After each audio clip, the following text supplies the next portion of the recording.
Hello बच्चों, क्या हाल चाल है आप लोगों का।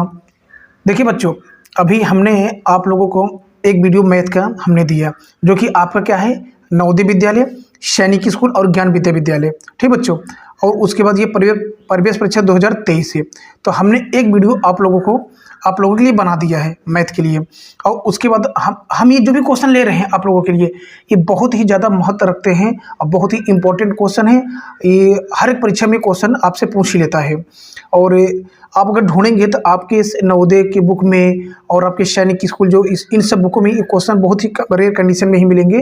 बहुत स्टैंडर्ड क्वेश्चन हम लिए हैं आप लोगों के लिए। यदि आप इन सब क्वेश्चन को सॉल्व कर लेते हैं तो मैं आपको इस बात का विश्वास दिलाता हूं कि आप लोग मैथ के पेपर में, अर्थात जो आपका नवोदय पेपर होगा, सैनिक स्कूल और अज्ञान विद्या का, उसमें आप जो भी टोटल पूर्णांक बनता है आप उसमें पूर्णांक पे पूरा 100 पे 100 करके लेके आएंगे।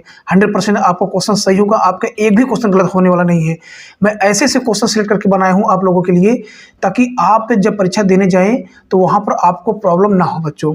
और हमने बहुत हल्का क्वेश्चन नहीं लिया है कि जैसे पूछ लेता है आप जो कक्षा 5 की स्टैंडर्ड होता है। अभी क्वेश्चन को देखिए, समझिए, पढ़िए, क्योंकि ये क्वेश्चन जो कंपटीशन वाले बच्चे भी होते हैं, ये सब क्वेश्चन वो बच्चे भी नहीं हल कर पाते हैं। नहीं, देखिए, वही बच्चे नहीं सॉल्व कर पाते हैं जो मेहनत नहीं करते हैं। जो बच्चे मेहनत कर रहे हैं, लगातार लगे हुए हैं, वो सब सॉल्व कर लेंगे और आप भी कर लेंगे। लेकिन आप इन सब क्वेश्चन के स्टैंडर्ड देखिए। तो चलिए, हम समय ना खराब करते हुए आप लोगों का हम पहला क्वेश्चन लेते हैं। देखिए, आपको स्क्रीन में दिखाई पड़ रहा होगा, आपसे कह रहा है कि 24.2, ये क्या लिखे, 24.2 और 7.2 के बीच के मध्यानुपात पूछा। क्या पूछा है? मध्यानुपात पूछा है। तथा 2:8 और 4:2 के तृतीय अनुपात का मान ज्ञात करें, ये पूछा है। यानी इसमें आपके दो क्वेश्चन हैं बच्चों। एक तो आपको बताना है मध्यानुपात बताना है, दूसरा क्या बताना है, तृतीय अनुपात बताना है। तो हमने आप लोगों को तृतीय अनुपात निकालना बता दें। इससे पहले वाले वीडियो में आप जाके देखिए, वहाँ तृतीय अनुपात कैसे निकाला जाता है हम फिर बता देंगे आप लोगों को। लेकिन उससे पहले हम निकाल लेते हैं क्या है, मध्य अनुपात, जो कि एक छोटी ट्रिक होती है मध्य अनुपात निकालने का। तो उसका फार्मूला होता है बच्चों, आपका तृतीय अनुपात निकालने का होता है, आप ऐसे √a गुणे b, ये आपका ये फार्मूला होता है। एक मतलब आपको हो जाएगा ये 24.2 और 7.2, ये b के वैल्यू हो जाएगी। तो आप यहीं पे ऐसे लिख दीजिए, यहाँ पे √a इंटू बी। तो आप क्या कर सकते हैं, तो a के स्थान पे हम लिख देंगे क्या, 24.2 इंटू 7.2। देख लीजिए आप लोग। अब इनका हम क्या करेंगे, इनको हम सॉल्व करते हैं। तो सॉल्व करने की तरकीब यही बच्चों कि जो दशमलव है, दशमलव आप लोगों का, दशमलव के जस्ट नीचे आप क्या करिए, एक मानिए। इसके साइड में, दशमलव के साइड में जितने भी अंक हो उतने आप शून्य बढ़ा दीजिए। अब देखिए, ये दशमलव नीचे एक, उसके बाद हमने यहाँ पर एक मान लिया। इस कंडी थोड़ा हम बड़ा कर देंगे, क्योंकि ये आपका ये जो आया है 242/10 और 772/10 है। अब ये दशमलव आपका हट गया। अब इस दशमलव कोई वैल्यू नहीं जब तक आपके हर पे 10 लिखा हुआ है। अब एक कर लीजिए। अब देखिए, आप इसको क्या लिख सकते हैं कि देखिए बच्चों, ये करने के क्वेश्चन है। आपके करने वाले क्वेश्चन नवोदय बहुत ही कम ही पूछता है, लेकिन मान लीजिए अगर आ गया तो आप क्या करेंगे। और उसके बाद आपके जो सैनिक स्कूल है, ज्ञान विद्या है, अब प्लस अदर कंपटीशन की जो परीक्षाएं होती रहती हैं, तो देखिए 242 हो गया आपका। क्या हो गया, ये आप लोगों की हो गया 242/10 गुणे 72/10 है। देखिए, अब हम क्या करेंगे, 242 किसी संख्या का वर्ग नहीं होता, ना ही 72 होता है, तो हमें इसका वर्ग बनाना पड़ेगा। तो आप एक काम कर सकते हैं, इस 242 को आप ऐसे लिख सकते हैं। अगर हम लिख दें 121 इंटू 2, फिर उसके बाद इस 72 को हम लिख सकते हैं 2 गुणे 36। तो अब इसके नीचे कंडी ऐसे आप लगा दीजिए। अब उसके बाद आप क्या कर दीजिए, ये 10 का मल्टीप्लाई करने का आपके क्या हो जाएगा, 100 हो जाएगा। अब ध्यान से अब देखिए, 121 किसका स्क्वायर होता है, 121 स्क्वायर होता है 11 का। किसका होता है, 11 का। आइए देखिए, ये 2 हम मिला लेंगे, हो जाएगा 4। तो 4 किसके स्क्वायर होता है, 2 को होता है। और 36 किसका होता है, 6 को होता है। और 100 किसका होता है, 10 को होता है। अब देख लीजिए आप, इस तरीके आपका ये हम सिंपल कर दिए। अब उसके बाद इनका आपस में मल्टीप्लाई कर लीजिए। क्या कर लीजिए, मल्टीप्लाई। देखिए, 11 दूना 22, क्या हो जाएगा। अब 22 का मल्टीप्लाई जब आप करेंगे किस में, 6 में, तो हम यहाँ करके आपको दिखा दे रहे हैं। देखिए, 6 दूना 12 और 6 दूना 12, 1 13। आप कह सकते हैं कितना आपका आ गया, 132/12 10। ठीक, अब इसको आप क्या कर लीजिए, देखिए हम आपको चीज़ सिखा दे रहे हैं। आप 10 का भाग 132 में मत करिए। आप ये बात हमारी नोट करिए, एक ट्रिक है ये। आपको हर पे जितने शून्य हों उतने अंक के बाद अंश पे आप दशमलव लगा दीजिए। देखिए कितने शून्य हैं, कितने जीरो, एक है, तो आप यहाँ से लीजिए, पीछे से लीजिए और एक अंक के बाद लगा दीजिए, तो हो जाएगा आपका 13.2। क्या हो गया? 13.2। आपके ये क्या आ गया है? अभी यहाँ हम निकाले हैं मध्य अनुपात, ठीक ना। उसके बाद अब निकालते हैं हम तृतीय अनुपाति। क्या निकालते हैं? तो देखिए तृतीय अनुपाति निकालने का हम तरीका क्या बताए थे आप लोगों को। देखिए तो तृतीय अनुपात का बस यही था कि जो आपको अंक दी है, जैसे आपको देखिए 2.8 है, यहाँ पर आप अनुपात लगाइएगा। उसके बाद आप 4/2 लिखिए, फिर समानुपात का सिंबल लगाइए, फिर उसके बाद इसी अंक को रिपीट कर दीजिए 4.2, अब फिर अनुपात यहाँ पर एक्सेलेरेट कर लीजिए, ठीक ना। अब चलिए ये जो पहला अंक है और जो चौथा, इनका आपस में मल्टीप्लाई करते हैं, ये इनका ले लेते हैं। तो देख लीजिए, तो हम कर लेंगे 2.8 गुणे x और इनका आपस में कर देते हैं 4.2 और गुणे 4.2। अब हमें x की वैल्यू निकालना है, तो क्या कर देंगे, जस्ट इसी के नीचे एक मान लीजिए आप 4.2 और गुणे 4.2 और जस्ट आपका ये 28 नीचे आ जाएगा, तो ये दशमलव कट गया। अब आप 14 पहाड़ा पढ़िए, 14 दूना 28 और 14 तिरिक 42। तो आप उसके बाद 2 से आप इसको कर दीजिए, 2 दूना 4 और 2 का नाम 2। अब आपका आ गया 2.1। तो यहाँ पर हम सॉल्व कर दे रहे हैं, देख लीजिए आप लोग, क्या बचा है आपका 2.1 गुणे 3। तो आपका आ जाएगा, क्या आ जाएगा 3 का नाम 3 और 3 दूना 6, यानी कि आपको मिल गया 6.3। क्या मिल गया? 6.3। अब इनका अनुपात पूछा है, मध्यानुपात और तृतीय अनुपात इनका पूछा है। तो देखिए बच्चे, जो जगह न होने के कारण हम थोड़ा इसको ऊपर सॉल्व कर दे रहे हैं। यहाँ पर देख लीजिए आप लोग, तो आप पहले अब क्या करिए, आपको क्या मिला था? आपको मिला था 13.2, तो आप 13.2 यहाँ पर लिखिए। उसके बाद क्या है, 6.3 आए, कितना है 6.3। तो ये आपका क्या हो जाएगा, दशमलव आप यहाँ से एक अंक के बाद हटा दीजिए। अब देखिए 3 से काटते हैं, 3 दूना 6, 3 एक नम 3 और 3 चौक 12 और 3 चौक 12, यानी कि कितना आ गया आपका, अगर आप देखेंगे तो 44 से अनुपात 21। ये आपका आंसर हुआ बच्चों, ये आपका क्या हो गया, आंसर। तो हम कहाँ देखेंगे, ऑप्शन ए में देखिए, आपको 44 रेशियो 21 दिखाई पड़ रहा है। इस प्रकार से आपका ऑप्शन ए बिल्कुल सही हो जाएगा। यदि बच्चों आपको ये मेरा मेथड ना समझ में आया हो, तो आप इस वीडियो को 1-2 बार देखिए और बात को समझने की कोशिश करिए, हम बताना इसमें क्या चाह रहे थे। ठीक बच्चों, चलिए अब हम लोग चलते हैं दूसरे क्वेश्चन की ओर चलते हैं। तो देखिए आपका दूसरा क्वेश्चन क्या है।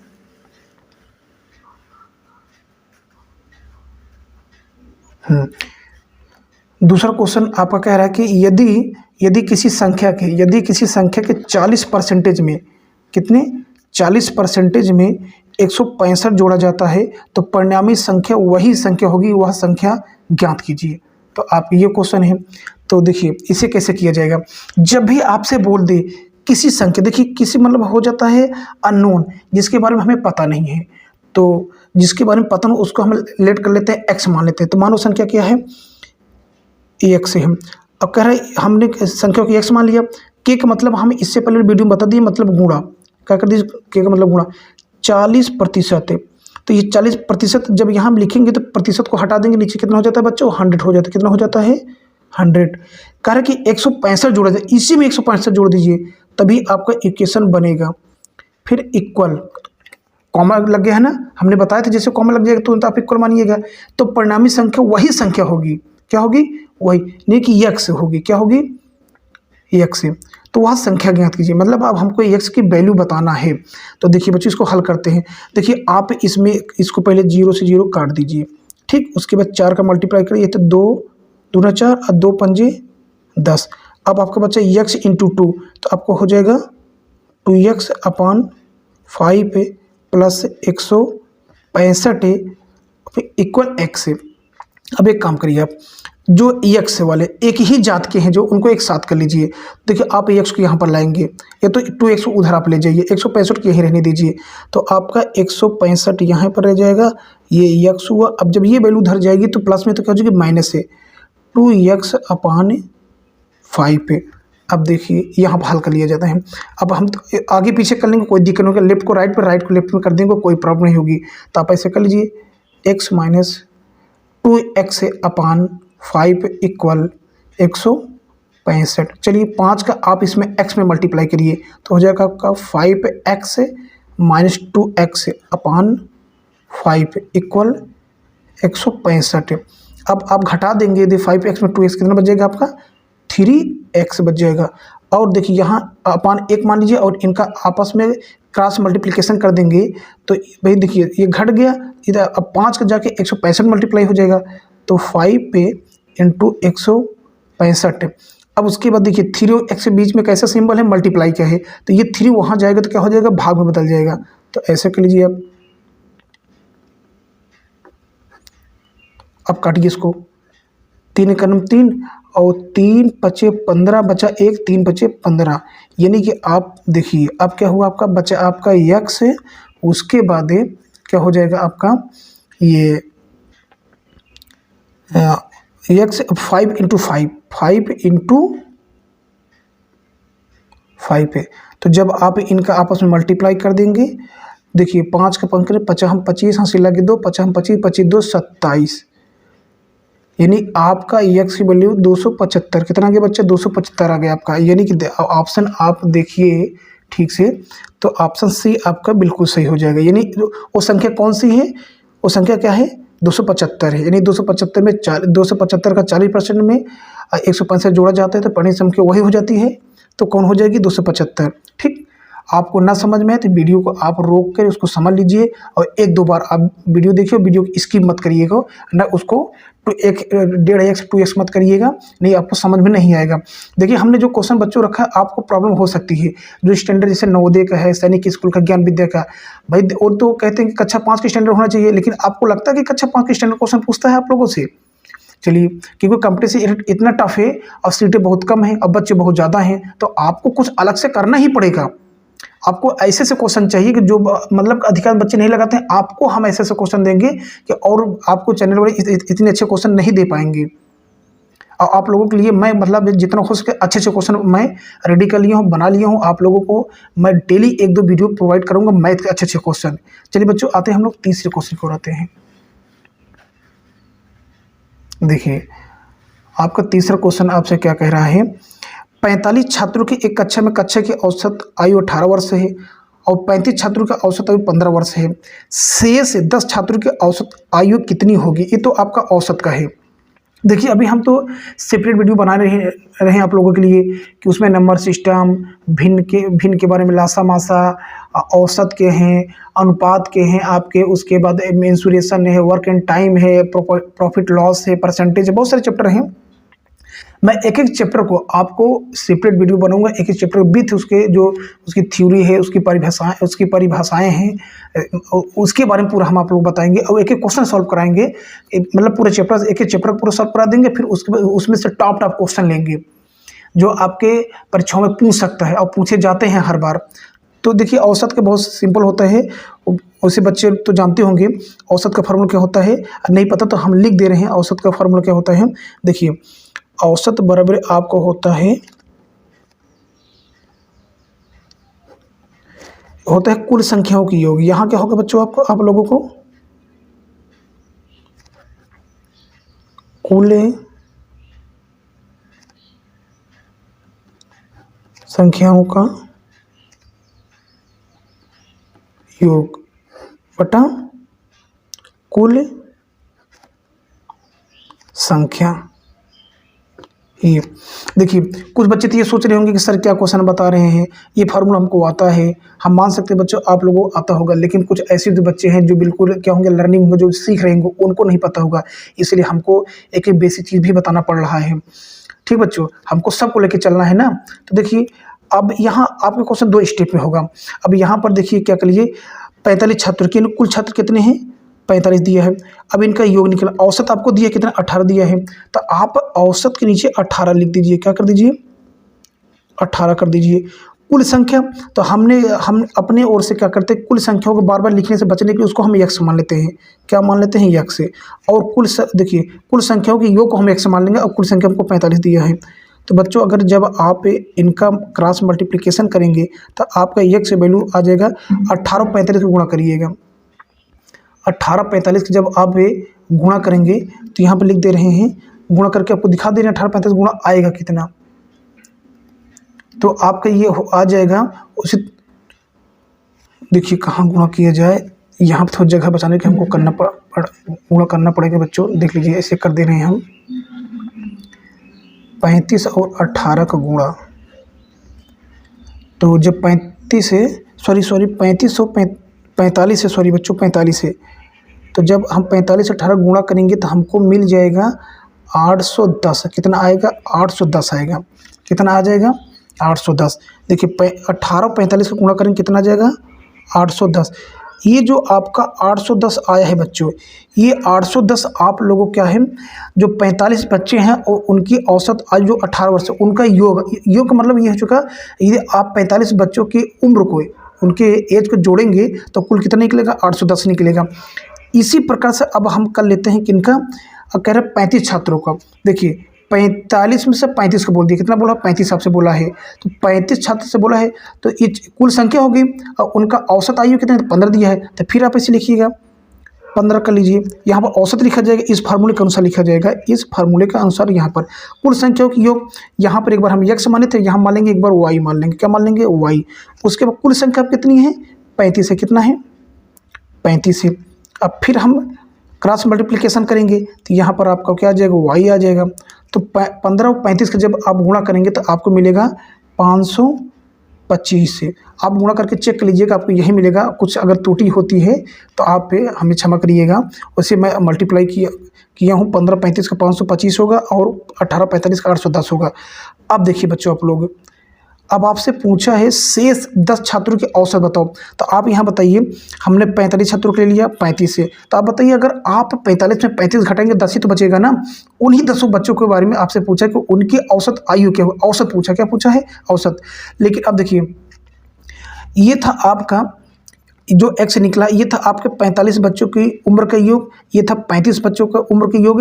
अब 10 को कैसे निकालेंगे, तो आप क्या करिए, x में से y घटा दीजिए, x में से y को घटा दीजिए।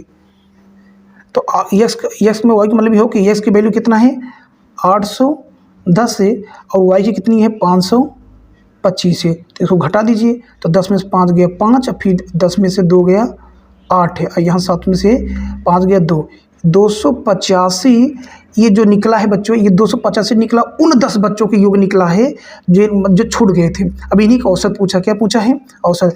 तो देखो 10 बच्चों का औसत एज जो निकली है, औसत आयु कितनी आ गई है, मतलब कि उनका उम्र का योग आ गया 285। तो 10 का हम निकालते हैं औसत, निकालते हैं, क्या निकालते हैं, औसत हमसे पूछा है। तो अब बताओ 10 बच्चों का उम्र का योग कितना निकल गया है, 285, और कुल संख्या कितनी, 10। कितनी, 10। अब हमने अभी आपको बताया था कि जब भी आपको क्या दिखाई पड़े, नीचे 0 दिखाई पड़े। अच्छा, इसके इस साइड में आपके राइट साइड में एक क्या होना चाहिए, एक है, और लेफ्ट में एक होना चाहिए, ठीक है ना। जैसे यहाँ 2 0 3 0, तो उतने अंक के बाद हम दशमलव लगा देंगे। तो आप जो 285 ये दिखाई पड़ रहे यहाँ लिख दे रहे हैं, ये एक अंक के बाद लगा देंगे तो 28.5 आपका आंसर हो जाएगा। तो देखते हैं ऑप्शन में है, हाँ ये देखिए ऑप्शन ए आपके बिल्कुल सही हो रहा है। 28.5 आपका क्या होगा, 10 छात्रों की औसत आयु होगी। ठीक, आपको करना क्या है, औसत का फार्मूला, औसत इक्वल कुल संख्याओं का योग फिर बटा कुल संख्या, फिर जितना 45 छात्रों की एक कक्षा में, यानी टोटल छात्र कितने हो गए, 45। उसके बाद उनकी औसत आयु दी, हमें दिए थे, यानी औसत दिए तो 18 कर दिए। फिर क्रॉस मल्टीप्लिकेशन करेंगे तो 18 45 से मल्टीप्लाई करेंगे 810 आ जाएगा। इसी तरीके 35 छात्रों को बोला था, इनका आपस में मल्टीप्लाई कर देंगे तो हमें कुल उन 35 छात्रों को उनके एज का योग आ जाएगा। ठीक, उसके बाद हम क्या कर देंगे, 810 में से 525 घटा देंगे तो भाई क्या जो 10 छात्र बचे हों उन्हीं का तो हमें कहते कुल योग निकलेगा। तो यानी 10 छात्रों का जो उम्रों का योग है 285 हो गया। इन्हीं का हमसे क्या पूछा था, औसत 10 पूछा था, इसलिए हम कुल संख्या नीचे कर देंगे, उम्रों के योग ऊपर कर देंगे, उनका औसत आ जाएगा। चलिए अब चलते हैं हम लोग अगले क्वेश्चन की ओर चलते हैं। देखते हैं अगला क्वेश्चन आपसे क्या कह रहा है। अगला क्वेश्चन आपका क्या है, ये भी क्वेश्चन बहुत अच्छा है आप लोगों का। देखिए, कह रहे एक विशेष लेन देन में 14 सही 2/7%, कितना 14 सही 2/7% का लाभ हुआ है। क्रय मूल्य कॉमा विक्रय मूल्य का कितना अंश है। काफ़ी स्टैंडर्ड क्वेश्चन है, थोड़ा समझने वाली बात है बच्चों। और ये आपका क्रय विक्रय का है। और क्रय विक्रय के चैप्टर हम बहुत बेहतरीन तरीके से आप लोग पढ़ाएंगे, आप लोग टेंशन मत लीजिए, बस आप लोग वीडियो पे बने रहिएगा। चैनल को ज़्यादा सब्सक्राइब करिए। बाकी मेरे काम नहीं है फालतू बोलना, फालतू सब बातें करना कि कब आपका रिजल्ट आएगा, कैसे कब बेवकूफ़, मेरा काम बेवकूफ़ नहीं बनाना है कि आपका रिजल्ट आ रहा है, वेटिंग लिस्ट आ रही है, कब आपका फॉर्म के बारे में तो हम बताएंगे, जैसे फॉर्म का नोटिफिकेशन आपको बताएंगे, उसके कैसे फॉर्म आपका भरा जाएगा सब बताएंगे आप लोगों को। चलिए तो हम हल करते हैं क्वेश्चन को। कह रहा है कि तो विक्रय मूल्य का कितना अंश है। एक विशेष लेन देन में 14 सही 2/7% का लाभ हो, क्या हुआ, लाभ तो आपको दे दिया, कितना दिया है 14, लाभ हम लिख दे रहे हैं, कितना आपको दिया है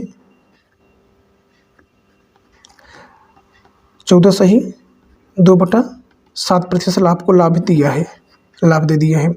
अब ये क्या कर रहा है, जब आपको लाभ दे दिया तो आपको कम से कम क्रय विक्रय पता होना चाहिए। तो हमसे पूछा कि विक्रय मूल्य कितना अंश है। एक तो पहले हम पता करें कोई वस्तु, देखो क्रय को बोलते हैं खरीदना, विक्रय को बोलते हैं बेचने, cost price and selling price. तो हम मान लेते हैं कि माना क्रय मूल्य, ये तो सीपी, ये तो सीपी अर्थात कॉस्ट प्राइस 100 रुपये, कितना है 100 रुपये है, ठीक ना। अब आपको क्रय पता चल गया, लाभ पता चल गया, तो विक्रय मूल्य आराम से निकाल सकते हैं। अब विक्रय मूल्य बराबर क्या होता है, अगर आप देखें पहले विक्रय मूल्य का फार्मूला होता है एसपी इक्वल, यानी विक्रय मूल्य हम कितने बेचे थे पता करने, यदि हमको पता करना है तो होता है सीपी माइनस लाभ होता है, क्या होता है लाभ होता है। ये आपका फार्मूला होता है विक्रय मूल्य का। अब देखिए आपको क्या दिया है, आपको निकालना है कि विक्रय मूल्य निकालना है, क्या निकालना है विक्रय मूल्य निकालना है, क्योंकि हमने बेचा कितने में, तो सीपी कितना है 100। अब लाभ देखिए, लाभ कितना हो रहा है 14 सही 2/7%। यदि मिक्स फ्रैक्शन इसको बदल देंगे हो जाएगा ये 14 सत्ते 98, 98 2 100, यानी कि 100/7 हो जाएगा। इसको सॉल्व करते हैं, इसको जब हम सॉल्व करेंगे तो एस पी इक्वल, यानी कि ये हो जाएगा 700 माइनस 100/7, कितना हो जाएगा 7। ये सॉरी ये प्लस होता है बच्चों, हमने ये यही मिस्टेक कर दिया है, ये प्लस होगा, यानी कि आपका एस पी बराबर होता है सी पी प्लस से मतलब कि क्रय मूल्य प्लस से लाभ होता है। अब प्लस हम लिखे भी थे, हम ये हमारे से लगा दिए थे। अब बताइए तो ये था ही कितना हो जाएगा 800, कितना हो जाएगा 800/7। ये आपका एस पी था, क्या था एस पी। और हमसे पूछा यही तो है ना कि एक विशेष लेन देन में 14 सही 2/7% का लाभ हुआ है, तो क्रय मूल्य विक्रय मूल्य का कितना अंश है, यानी कि क्रय मूल्य जो विक्रय मूल्य आपका है वो विक्रय मूल्य का जितना भी हिस्सा है वो क्रय मूल्य उसका कितना पार्ट है, कितना हिस्सा है। तो देखिए बच्चों, हम ऐसे आप लिखिए पहले, तो आप इसको ऐसे कर सकते हैं 8/7 × 100, क्योंकि आप 100 का मल्टीप्लाई आप कर देंगे किसमें 8 में, तो आपका 800 हो जाएगा। तो आप ध्यान से देखिए, यही क्या था आपका, यही हम क्या माने थे क्रय मूल्य माने। आप देखिए ना, हमने क्रय मूल्य कितना माना है 100 रुपया, तो क्रय मूल्य आपका कितना हो गया 100 रुपया। आप इसको ऐसे कर सकते हैं कि ये आपका सीपी है, क्या है सीपी। अब पूछा तो क्या विक्रय मूल्य का कितना अंश है क्रय मूल्य, कितना अंश है क्रय मूल्य, तो आपका आंसर अब विक्रय मूल्य ये क्रय मूल्य आपको बताना है, तो आप ऐसे कर सकते हैं कि जो आपका सीपी होगा सीपी, यानी कि एस पी गुणे, अब आप कर दीजिए 8/7 इक्वल सीपी। आपसे यही पूछा था सीपी, यानी कि सीपी कितना अंश है 8/7 है, कितना है किसका विक्रय मूल्य का। ठीक, तो बच्चों इस प्रकार से आपका ऑप्शन कौन सा होगा 8/7, ऑप्शन सी आपको बिल्कुल सही हो जाएगा। एक बार फिर इस क्वेश्चन को समझिए कायदे से। आपसे ये पूछा था क्रय मूल्य विक्रय मूल्य का कितना अंश है, ठीक, तो कितना अंश है 8/7 है। करेंगे, देखिए क्रय मूल्य हमारा 100 हो गया था, तो क्रय मूल्य के बारे में पूछा कि विक्रय मूल्य का कितना अंश है क्रय मूल्य, तो हम क्या कर देंगे उसके बाद ये जो सीपी सीपी कहीं छोड़ देंगे और फिर ये 8/7 वहाँ चला जाएगा। ये सॉरी बच्चों, इस हो जाए संख्या हो जाएगी पलट जाएगी, हो जाएगा 7/8, कितना हो जाएगा 7/8 होगा, कितना होगा 7/8 होगा, क्या होगा 7 देखते 7 सॉरी ऑप्शन आपका डी होगा, ऑप्शन डी बिल्कुल सही होगा। क्योंकि देखिए जब इधर क्या था भाग में उधर जब क्या हो जाएगा, गुणा हो जाएगा तो संख्या क्या हो जाएगी, पलट जाएगी। संख्या क्या हो जाएगी, यानी 8/7 किस में बदल जाएगी, 7/8 में। तब हमको करेमूल निकल आएगा। तो बच्चों अब इसी पे अपने इस वीडियो को स्टॉप करते हैं। उम्मीद करते हैं आप लोगों को ये चारों क्वेश्चन समझ में आया होगा। और ये भी बताइएगा अगर आपको कॉम्प्लिकेटेड ज़्यादा लगता हो तो बताइएगा, हम और भी कुछ सरल क्वेश्चन आप लोग लेके आएंगे। लेकिन बच्चों अगर ऐसे क्वेश्चन आप लोगों को हम नहीं देंगे तो आप लोग जब कंपटीशन में जाएंगे तो कैसे सॉल्व करेंगे, आप यही बताइए। अगर इस टाइप का क्वेश्चन आ गया और आना तय है, आप ये मत सोचिए आपको बिल्कुल सीधे सीधे क्वेश्चन नहीं देने वाला है। ठीक बच्चों, तो चलिए बच्चों अब इसी पे हम वीडियो को स्टॉप करते हैं। प्लीज़ बच्चों यदि आप चैनल पे नए हैं तो चैनल को सब्सक्राइब करिए, ज़्यादा वीडियो को लाइक करिए और शेयर करिए, और कोई कमी है तो आप हमको बताइए।